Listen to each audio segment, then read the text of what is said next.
اور پھر آقا پاک علیہ الصلوۃ والسلام کے میلاد پاک پر کھانا کھلانا یہ بڑی اچھی بات ہے، لیکن اسلام اس کی بھی اجازت نہیں دیتا کہ دیگے پکا لو، پرونٹھے بنا لو، بریانی بنا لو اور ایک طرف مردوں کو کھلا لو ایک طرف عورتوں کو کھلا لو، اس کی اسلام اجازت نہیں دیتا،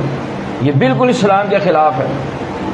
حضور پاک صلی اللہ علیہ وآلہ وسلم ارشاد فرماتے ہیں اور طبرانی شریف میں آتا ہے کہ عورت کو مجبوری کے بغیر گھر سے باہر نکلنے کا کوئی حق نہیں۔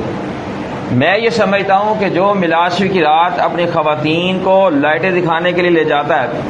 یا بریانی کی پلیٹ لینے کے لیے لائن میں لگا دیتا ہے وہ بے وقوف انسان ہے۔ ایک بریانی کی پلیٹ کے لیے اپنی عورت کو لائن پہ لگا دیا، شرم و حیا کا سارا پیکر ختم کر دیا۔ اسلام تو حیا کا حکم دیتا ہے، اسلام تو حکم دیتا ہے عورت مجبوری کے بغیر گھر سے باہر نہیں نکل سکتی۔ یہ کون سی مجبوری ہے لائٹیں دکھانے کی؟ کون سی مجبوری ہے کہ عورتوں کو جو ہے ایک پروٹھے کے لیے جو ہے وہ لائنوں میں لگا دو، بندے بھی مس ہو رہے ہیں عورتیں بھی مس ہو رہی ہیں، بے حیائی سر عام ہو رہی ہے۔ میں نے خود جا کر دیکھا ہوا ہے کہ مکھن پورے سائڈ پہ جو ہے وہ گلیاں سجاتے ہیں اور پھر عورتیں بھی دیکھنے کے لیے آ رہی ہیں، مرد بھی دیکھنے کے لیے آ رہے ہیں، اور اتنے بے شرم مرد ہیں کہ شرم و حیا نہیں ان کو ہے کہ ہم کون سا کام کر رہے ہیں۔ یہ خوشی نہیں ہے،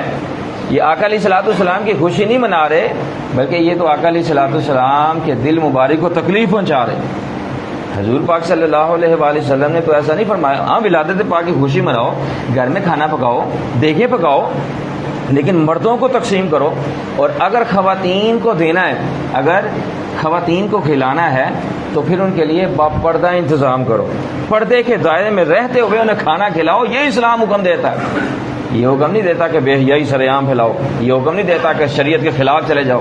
یہ اسلام حکم نہیں دیتا کہ اسلام کے خلاف ہی چلے جاؤ، یہ اسلام حکم نہیں دیتا کہ آقا علیہ الصلوۃ والسلام کے فرمان کے خلاف چلے جاؤ۔ اسلام ہمیں یہ حکم دیتا ہے میلاد شریف کی خوشی مناؤ، میلاد شریف کی خوشی منانا یہ سنت الہی ہے، خوشی مناؤ،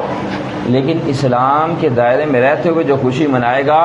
اللہ تبارک و تعالیٰ اسے اپنا قرب عطا فرمائے گا۔